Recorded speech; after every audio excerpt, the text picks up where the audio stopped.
Hello, my friends and my future friends, my readers. I want to tell you about my new book, Discovering the World Through the Eyes of a Soviet Dancer. To my first and favorite occupation, dancer, I gave 35 years of my life and I toured in 40 countries. This book is special because it's based on facts. Not a single word is made up. All these events described in the book were real. All these events that I described in my book, I've seen with my own eyes. I participated in these world events.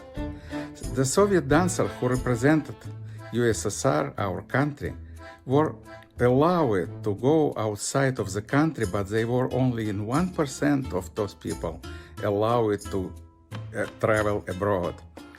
99% of the Soviet citizens were not allowed to leave the country. They did not know how the world lives. Regular Soviet citizens were not able to compare life inside of the Soviet Union and outside. But now, the Soviet Union is gone in history. USSR collapsed 33 years ago. Every year it's more and more difficult to find people who lived in the Soviet Union, who knows what was the life in the Soviet Union. That's why my book is so important to read. I describe it in my book historical events like the coup of the state in Chile by General Pinochet. Another historical event was opening of the Palais de Congrès in France. I describe it meetings with famous people, for example, Jacqueline Kennedy. I described many meetings and conversations with people around the world in those countries where our dance company performed.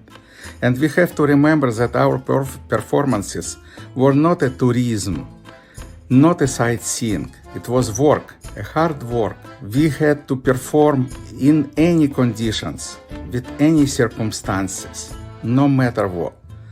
Show should go on. And we dancers represented our Russian dance culture on very high level, on highest possible level. My book also contains more than 80 photos showing those events described in the book.